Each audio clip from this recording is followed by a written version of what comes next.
नमस्कार दोस्तों, welcome to my YouTube channel exam Adhyayan. अभी दैनिक भास्कर का संपादकीय देख रहे हैं हम।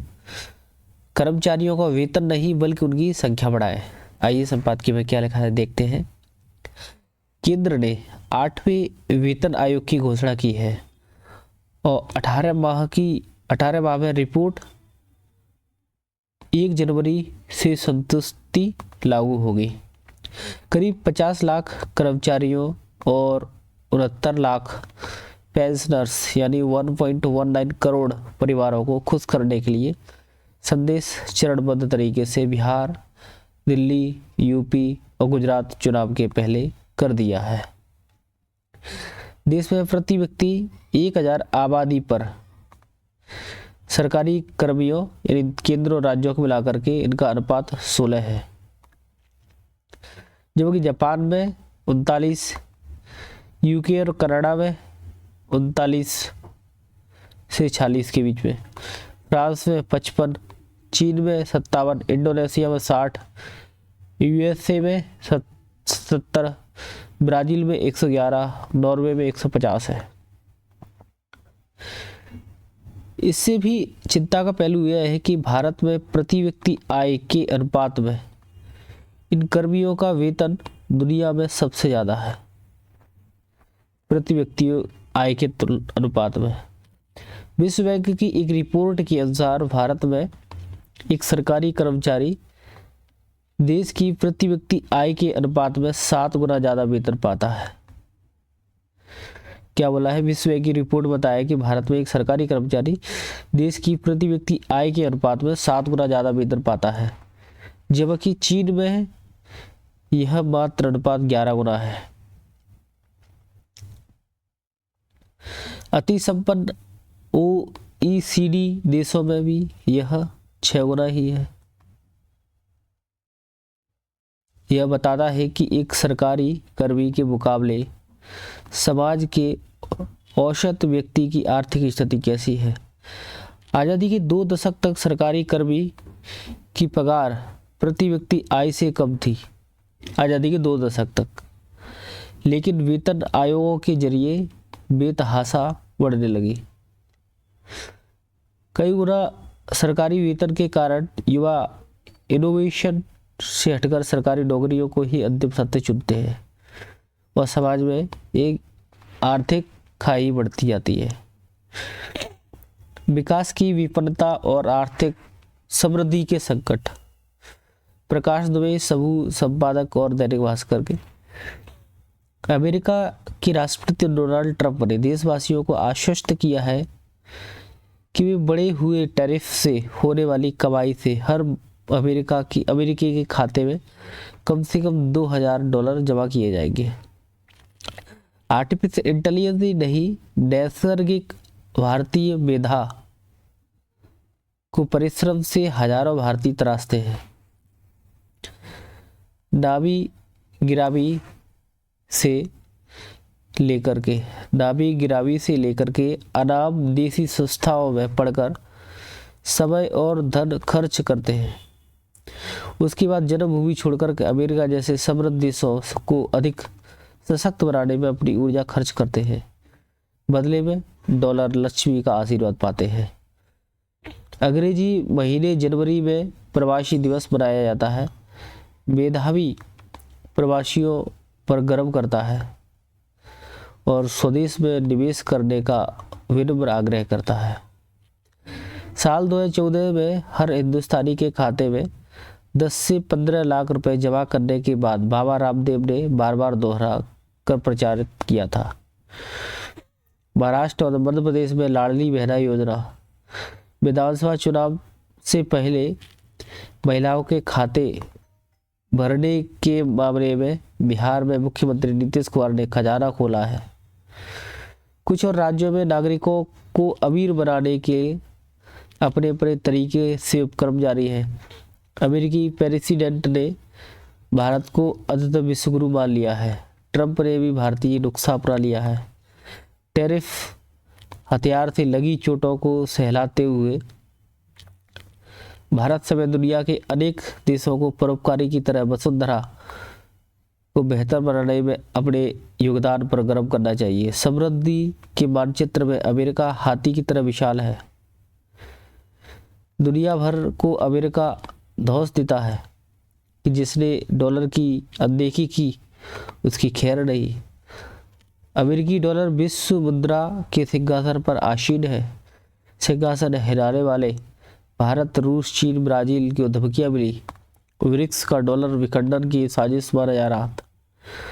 रूस से भारत की तेल खरीदी की वर्तमान स्थिति पर अलग से टिप्पणी करने की जरूरत नहीं है। समृद्धि की अपनी समस्या है, विकास की अपने संकट है।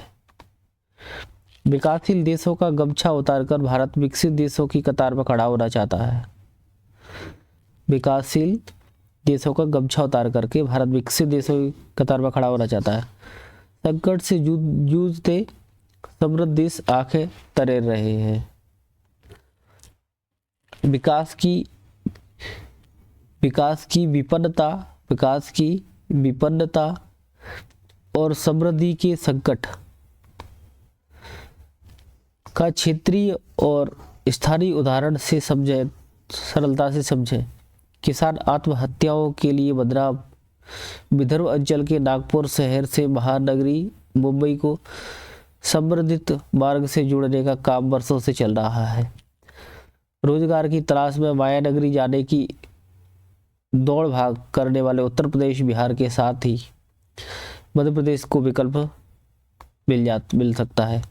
रीवा, सतना, छतरपुर से मरीजों को ढोकर के लाने वाले परिजन आज भी नागपुर के डॉक्टरों और अस्पतालों के भरोसे हैं। समृद्धि मार्ग पूरा होने पर इन वाहनों का मुंबई प्रवास संभव है।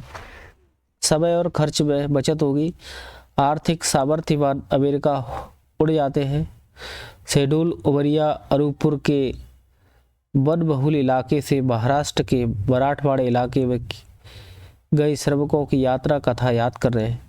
कोरोना त्रासदी के दौरान गांव वापस लौटने के लिए पैदल चले लोग रेलवे की सूनी सुनसान पटरी को सिरहाना बनाकर लेट गए। थके हारे थे, नींद आ गई, रेल इंजन कुचलता चला गया। विपन्नता की त्रासदी या महामारी समाप्त होने के बाद फिर काम की तलाश में वे आदिवासी अंचल छोड़कर के वापस जाने तत्पर थे। मुंबई के प्रवेश द्वार तक समृद्धि मार्ग जोड़ना बाकी है। गड्ढों से सामना होता है। बारिश के कारण गड्ढे मोहबाई और ठेलों और कमाई के स्वार्थ के कारण है। विकास की संभावनाओं के साथ समृद्धि समस्या लाती है। शिरडी, एलोरा, अजंता को जोड़ने वाले गलियारों से आवाजाही करने वाले 120 किलोमीटर वाली कतार में 80 से कम रफ्तार पर चलते हैं। पीछे से आने वाले वाहनों के संकेत हॉर्न से बेपरवाह है।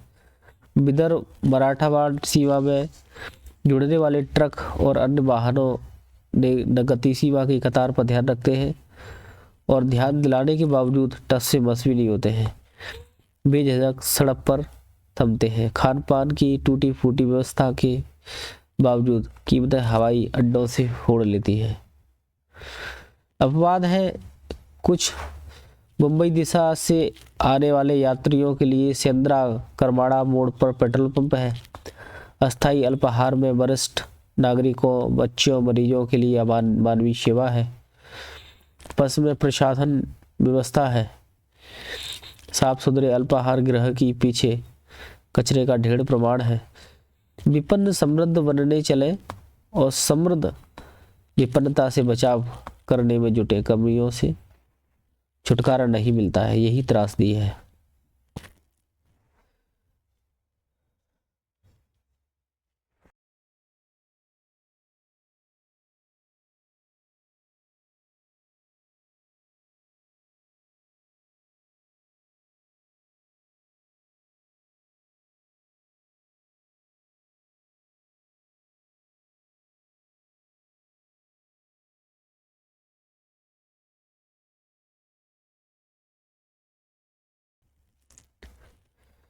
और आतंक की आहट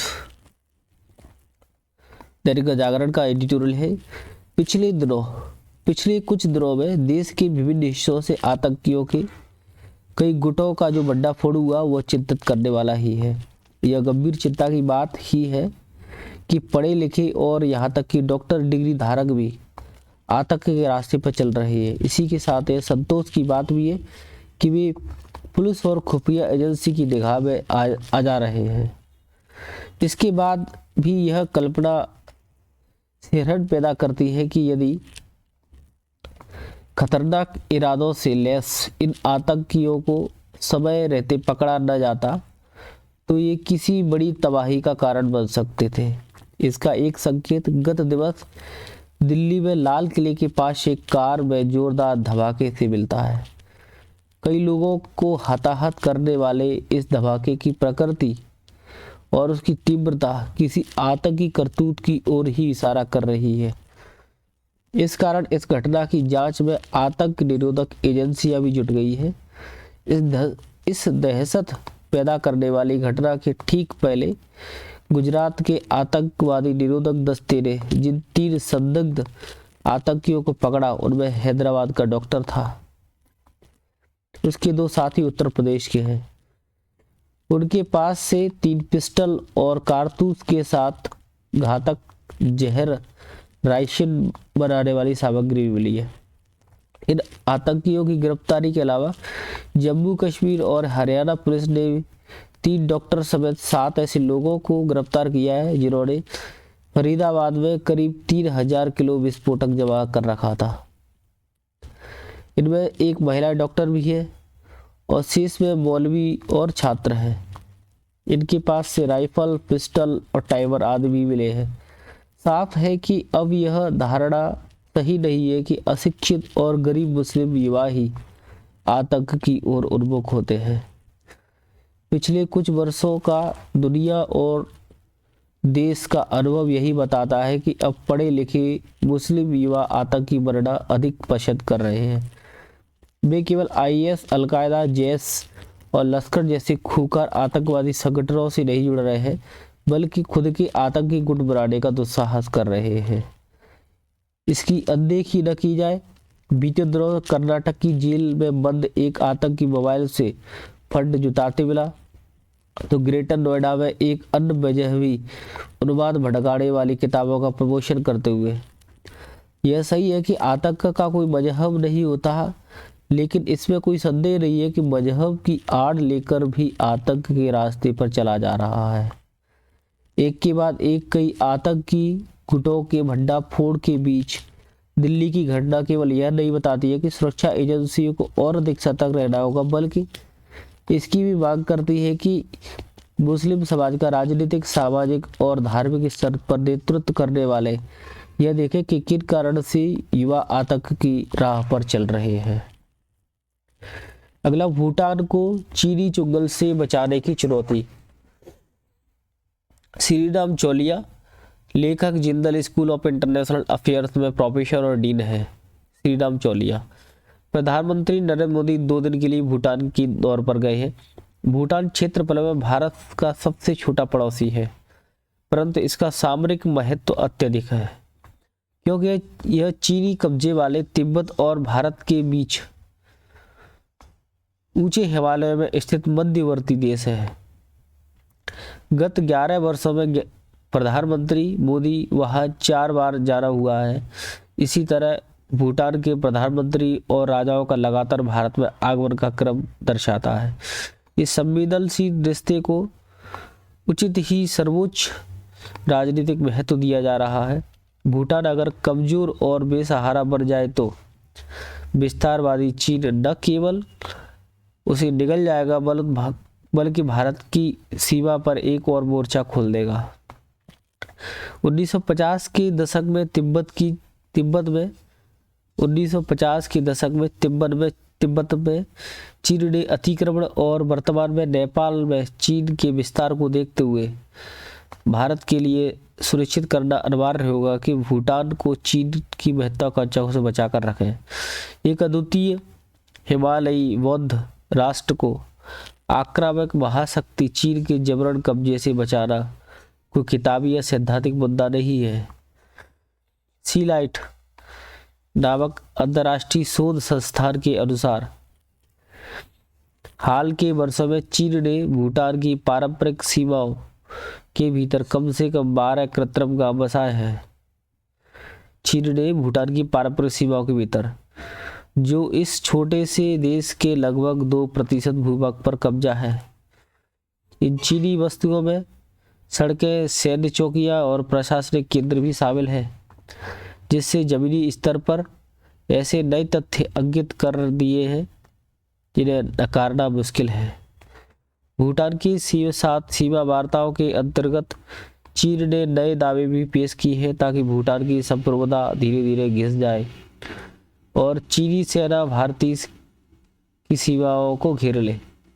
17वें डोकलाम में अवैध सड़क निर्माण का प्रयास चीन की दीर्घकालिक योजनाओं का नमूना था। इसी खतरे को रोकने के लिए भारतीय सेना ने 73 दिन तक चीनी फौज को सामना किया था। अंततः चीन को डोकलाम से पीछे हटना पड़ा था। भूटान के अस्तित्व के लिए चीन के बढ़ते खतरे से चलते भारत भूटानी सेना के लिए रक्षा उपकरणों के साथ प्रशिक्षण की सुविधाएं बढ़ा रहा है।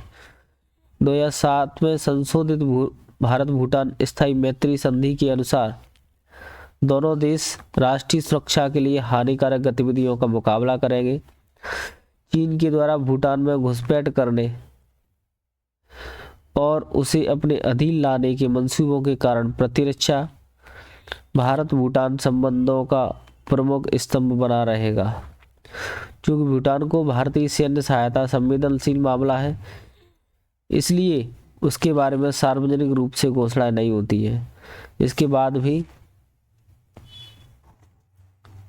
मोदी सरकार भूटान के उत्तर और पूर्व में मंडरा रहे खतरे से अवगत है, उसे जरूरी संसाधन उपलब्ध करा रही है।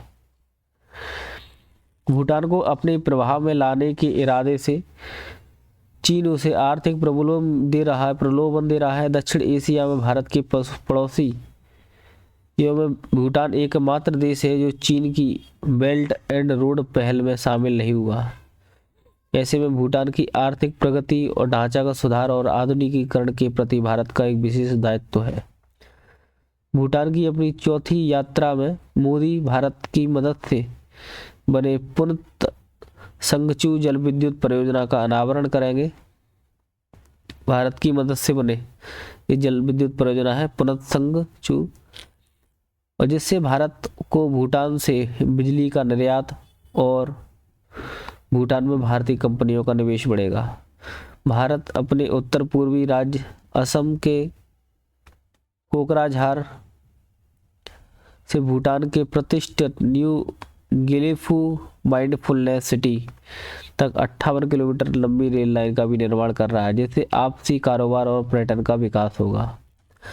अंतरिक्ष उपग्रहों से लेकर वित्तीय प्रौद्योगिकी तक भारत उभरते क्षेत्रों में भूटान की मदद कर रहा है ताकि उसके विभिन्न राजनीतिक समूह और सामाजिक वर्ग भारत के साथ मित्रता के ठोस लाभ को महसूस कर सके। वर्षों से भूटान भारतीय सहायता का सबसे बड़ा प्राप्तकर्ता रहा है। 25-26 के भारतीय बजट में उसके लिए 2150 करोड़ रुपए आवंटित किए गए थे।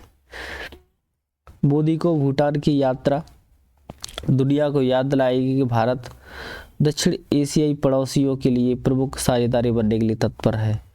इस मामले में चीन से प्रतिस्पर्धा करने से नहीं कतराएगा। विकास और प्रतिरक्षा के अलावा भारत ने सांस्कृतिक और आध्यात्मिक को भूटान की नीति का तीसरा स्तंभ बनाया है। भूटान की इस यात्रा के दौरान मोदी एक मठ में भगवान बुद्ध के पवित्र अवशेषों की पूजा करेंगे, जिन्हें उत्तर प्रदेश के पिपरवाह से वहां भेजा गया है। इसके अलावा भारत की ओर से बुद्ध आध्यात्मिक नेता और भूटानी राष्ट्र के संस्थापक झावद्रंग नामग्याल की प्रतिमा भी भूटान के प्रदर्शन के लिए दी गई है।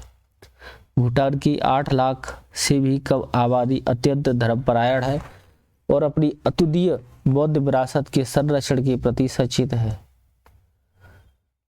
एशिया में बौद्ध धर्म के प्रचारक के रूप में उभर कर भारत भूटान के लोगों का दिल और दिमाग जीत रहा है। बिना कहे ही सब समझते हैं कि जहां नास्तिक चीन ने अधिकृत तिब्बत में बौद्ध धर्म के विरुद्ध सांस्कृतिक नरसंहार किया है, वहीं दूसरी ओर लोकतांत्रिक भारत ने सदियों पुरानी आध्यात्मिक कुंजी को संरक्षित किया है। इसलिए मोदी अपनी इस भूटान यात्रा में एक विशेष वैश्विक शांति प्रार्थना समारोह में भाग ले रहे हैं, जो दोनों देशों की सरकारें साझा तौर पर आयोजित कर रही है। भारत की रणनीति इन सभी आयामों पर ध्यान देने की है ताकि भूटानी समाज में कोई भारतीय विरोधी गुट न सक्रिय हो पाए। यह संयोग नहीं है कि भारत भूटान का सबसे स्थिर दक्षिण एशियाई पड़ोसी देश है। संगठित भारत विरोधी तत्वों की अनुपस्थिति के फलस्वरूप भूटान में सामाजिक समरसता में खलल नहीं पड़ा है। नेपाल, बांग्लादेश, श्रीलंका, मालदीव की तरह भूटान में भी चीनी घुसपैठ करके भारत विरोधी भावनाओं को भड़काने की कोशिश कर रहा है। भविष्य में चीनी कारस्तानियों से निपटने के लिए भारत को भूटानी विशिष्ट वर्ग के साथ साथ आम लोगों से भी घनिष्ठ संबंध बनाने होंगे। मोदी बार बार भूटान जाते रहे, दोनों देशों की मित्रता यूं ही सुदृढ़ होती रहेगी। अगला बिजनेस स्टैंडर्ड का एडिटोरियल है, लोक लुभावन कदमों का जाल और उसकी कीमत। अमरेंदु नंदी, लेखक, भारतीय प्रबंधन संस्थान रांची में अर्थशास्त्र और लोक नीति विभाग में एसोसिएट प्रोफेसर है। बिहार के साथ ही चुनावों का एक अहम चक्र शुरू हो रहा है जो अगले 2 साल तक चलेगा। इस दौरान 11 अन्य राज्यों में चुनाव भी होने हैं। हमेशा की तरह चुनाव के पहले बटने वाली रेवड़ी और लोक लुभावने वाले वादे इस दौरान सुर्खियों में रहेंगे। इससे भी ज़्यादा अहम बात है कि जिस पर बहुत कम ध्यान दिया जा रहा है वह है राज्यों के वित्तीय अनुशासन का चरण। देश की राजनीतिक अर्थव्यवस्था के तहत उपराष्ट्रीय राजकोष विचलन अब अनदेखी करने लायक नहीं रह गया है। प्रतिस्पर्धी लोक लुभावनवाद के प्रमाण लगातार बढ़ते जा रहे हैं। मीडिया रिपोर्ट्स के अनुसार बीते 2 साल में 8 राज्यों में विधानसभा चुनावों से पहले 67,928 करोड़ रुपए की राशि व्यय हुई है। क्या बोला है? मीडिया रिपोर्ट्स के अंतर बीते 2 साल में 8 राज्यों के विधानसभा चुनावों से पहले 67,928 करोड़ रुपए की राशि व्यय की गई है। महत्वपूर्ण बात यह है कि महिलाओं पर केंद्रित योजना अब सामान्य हो गई है और इनकी मदद से अक्सर सत्ताधारी दल असंतोष से पार पाकर दोबारा चुनाव जीत जाते हैं। मध्य प्रदेश में लाडली बहना योजना ने भारतीय जनता पार्टी को 4 कार्यकालों की सत्ता विरोधी लहर से निपटने में मदद की और उसके मत प्रतिशत में 7.53% का इजाफा हुआ। झारखंड में मैया सम्मान योजना भी झारखंड मुक्ति मोर्चा के लिए उतनी ही कामयाब साबित हुई। पीआरएस की रिपोर्ट के अनुसार जुटाया गया कि 24-25 में 9 राज्यों ने करीब 1 लाख करोड़ रुपए की राशि महिलाओं को बिना शर्त नगदी हस्तांतरण के लिए आवंटित की है। यह चुनावों से जुड़ा असाधारण राजकोषीय आवंटन था। यह दलील दी जा सकती है कि इन वादों ने कल्याणकारी और राजनीतिक संरक्षण के बीच की रेखा को धुंधला कर दिया है। इससे राज्यों की वित्तीय व्यवस्था में लोक लुभावनवाद गहराई से शामिल हो गया है। विकास अर्थशास्त्र भी बेहतर डिजाइन वाले सशर्त हस्तांतरणों का समर्थन करता है, खास तौर पर महिलाओं के लिए। मुद्दा नगद हस्तांतरण नहीं बल्कि उनकी वर्तमान संरचना है जो अधिकतर बिना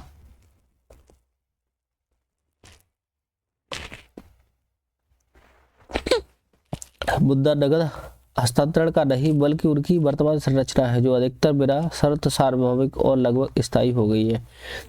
यह राजकोषीय दावों को स्थायी बनाती है और राज्यों के व्यय को उत्पादक निवेश से हटाकर बारंबार दिए जाने वाली रियायतों की तरफ मोड़ देती है। सत्ता पक्ष और विपक्ष दोनों राज्यों के बीच लोक लुभावनवाद की होड़, यह चक्र राजकोषीय व्यय का आधार बढ़ता जा रहा है। नीति आयोग की राजस्व सेहत सूचकांक 2025, जिसने 18 बड़े राज्यों का राजकोषीय मानकों पर आकलन किया, वह इस मामले में एक अच्छी अंतर्दृष्टि प्रदान करता है।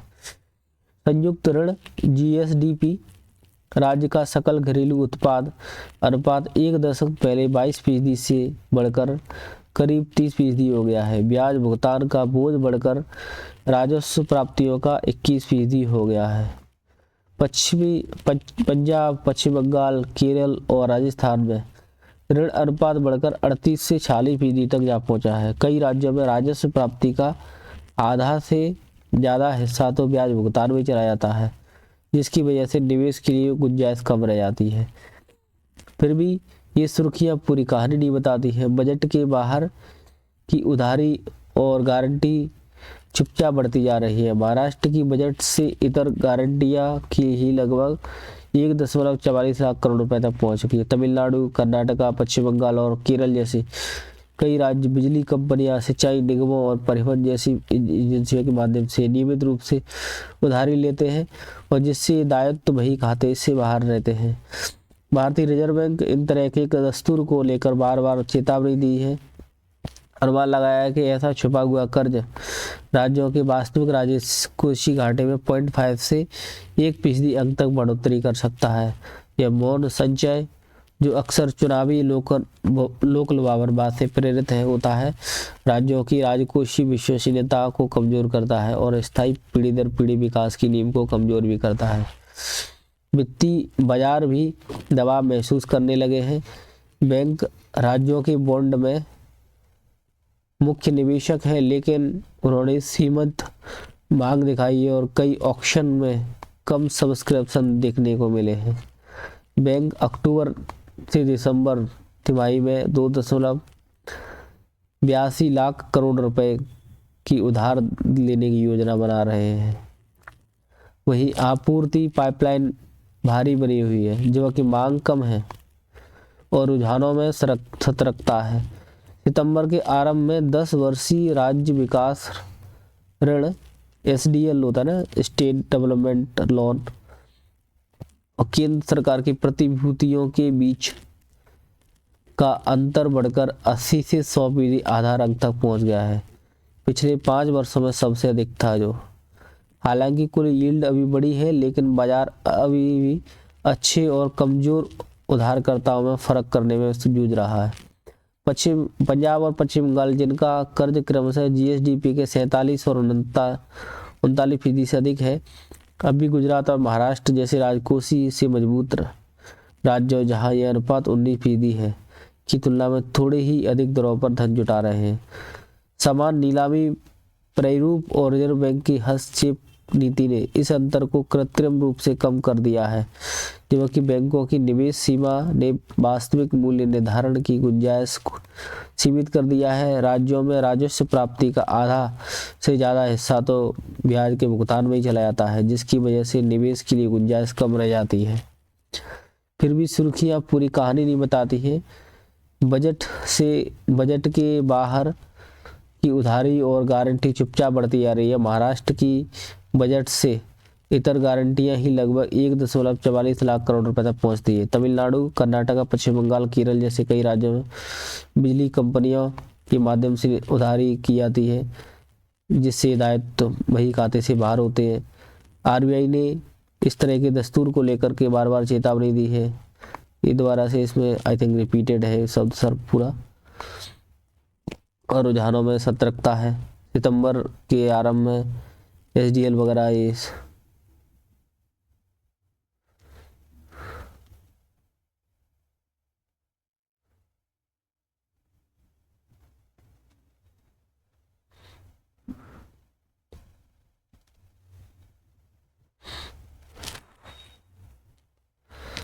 बाजारों की भी अनुशासनकारी भूमिका निभानी होगी। राज्य विकास ऋण की नीलामी में पारदर्शी जानकारी और वास्तविक मूल्य निर्धारण तंत्र होना चाहिए, ताकि निवेशक जोखिम की पहचान कर सकें, न कि उसे सब्सिडी देने वाले बनाएं।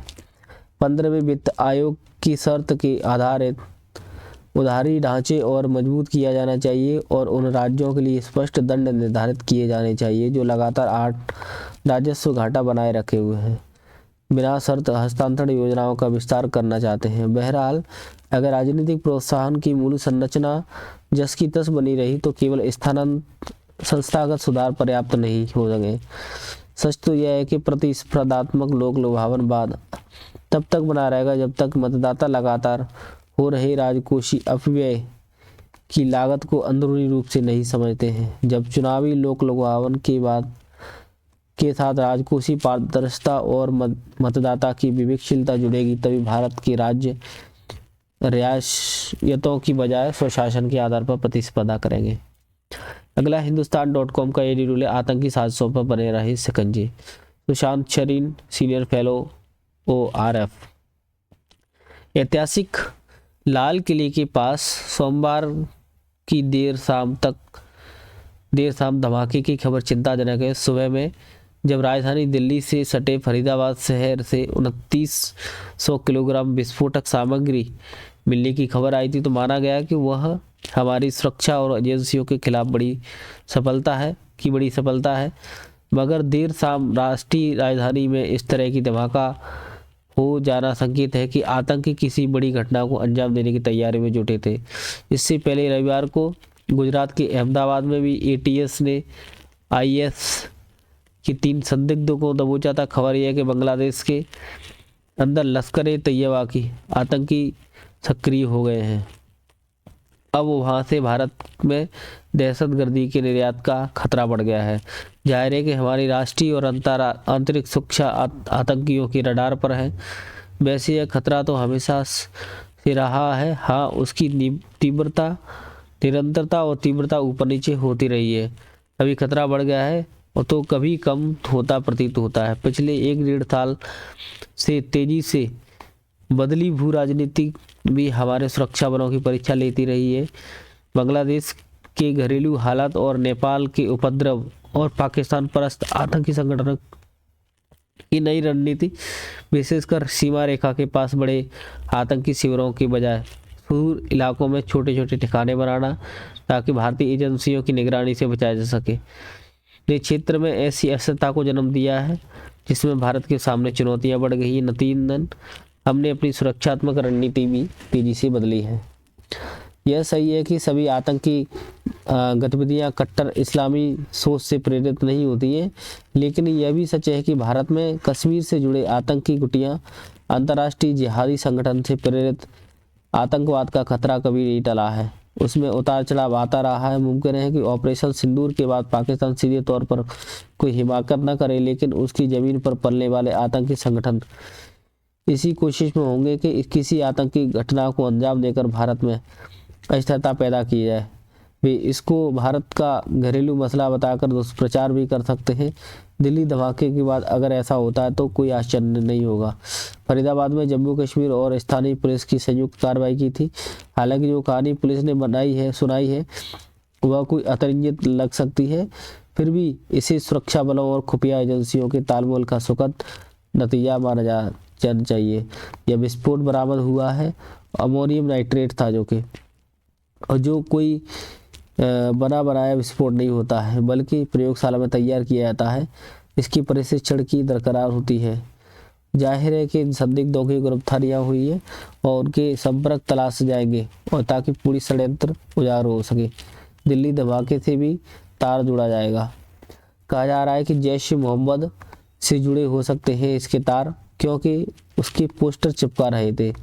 यह तर्क भी दिया जा रहा है कि गजवातुल हिंद के सदस्य भी हो सकते हैं। गजवातुल हिंद के सदस्य हो सकते हैं। इसका नेतृत्व का सफाया भारतीय सुरक्षा बलों ने कुछ समय पहले कर दिया था। अंतर्राष्ट्रीय जिहादी गुट से भी उसके संबंध बताए जा रहे हैं या फिर कोई नया खेल है। सच तो जांच के बाद ही पता चल सकेगा। इतना तय है कि भारत के खिलाफ यह बड़ा षड्यंत्र रचा जा रहा है। हमारी चुनौती खत्म नहीं हुई है। हमारी सुरक्षा और खुफिया एजेंसियों को आमतौर पर तत्पर रहना होगा। इससे पूरे मामले के कुछ अन्य पहलू भी है, चिंता बढ़ाने वाले हैं। पहला तो ये है कि आम धारणा रही है कि आतंकी की वेशभूषा से पहचाना जा सकता है, मगर इस घटना से यह धारणा टूटती है कि इसमें जो गिरफ्तारी हुई है उसमें 2 डॉक्टर हैं, स्वाभाविक ही पढ़े लिखे और उच्च शिक्षित लोग हैं। इसका अर्थ है कि गरीबी और अशिक्षा से आतंकवाद के जन्म लेने की जो कहानी गढ़ी जाती थी वह सच नहीं है। हालांकि कोई पहली बार ऐसा नहीं हुआ है कि पहले भी पढ़े लिखे और संपन्न तबके के लोग आतंकी वारदातों में लिप्त पाए गए। खूंखार आतंकी ओसामा बिन लादेन जो अरबपति परिवार से था, उमर सईद शेख जिसे कंधार विमान अपहरण कांड में रिहा करवाया गया था, लंदन स्कूल इकोनॉमिक्स का विद्यार्थी रह चुका है। कई ऐसे अध्ययन भी बताते हैं कि डॉक्टर और इंजीनियर आतंकवाद के प्रति विशेष आकर्षित होते हैं क्योंकि वे तय ढर्रे पर चलना पसंद करते हैं। बेशक कितने भी आधुनिक बन गए हैं, साफ है कि आधुनिक शिक्षा दीक्षा उनकी सोच को प्रभावित नहीं कर पाती है। दूसरी बात यह है कि हम अक्सर राजनीति और सामाजिक कारणों से आर्थिक, शैक्षणिक और सामाजिक मुद्दों पर ज़्यादा ध्यान देते हैं और वैचारिक मसलों पर दरकिनार कर देते हैं, जिससे आतंकवाद मूलतः एक वैचारिक आंदोलन है। यह विध्वंसक विचारों की देन है। हालांकि इसका मतलब यह नहीं कि सभी इंसान को शक की नज़र से देखना चाहिए। देश में सामाजिक तौर पर सजगता जरूरी है। लोग एक दूसरे को गतिविधियों पर अवश्य गौर करना चाहिए। इंडियन वजूद्दीन के लड़ाके एक कितने पढ़े लिखे और शिक्षित थे, कोई आसानी से यह पता नहीं लग सकता था कि कौन है और किस मंशा से काम कर रहा है। असामाजिक तत्वों को पढ़ने की क्षमता आम लोगों के अंदर विकसित करनी चाहिए। तीसरी बात यह है कि भारत में ऐसे कई क्षेत्र हैं जहाँ कट्टरपंथ से लोग प्रभावित होते रहे, मगर हम किसी न किसी वजह से उसे ज़्यादा तवज्जो नहीं देना चाहते। अब समय आ गया है कि उस समाज की ध्वनि को सुने और यह गौर करना भी होगा कि उनके बीच किस तरह की बहस चल रही है। उनकी नाराज़गी, उनकी शंकाओं को समझना होगा कि उनकी समस्याओं को भी समाधान खोजना पड़ेगा। वास्तव में हमें उनके मन को टटोलना होगा। यह कहने मात्र से काम नहीं चल सकता है कि आतंकवाद की कमर तोड़ दी है। बेशक तमाम एजेंसियों में बेहतर तालमेल से हमने आतंकवाद पर काफ़ी हद तक काबू पा लिया है, लेकिन दिल्ली जैसे धमाके बताते हैं कि खतरा पूरी तरह से टला नहीं है। बीते 2 दिनों की खबरें यह संकेत दे रही है कि चुनौती आगे की भी कायम रहने वाली है। Thank you. जय हिंद, जय भारत।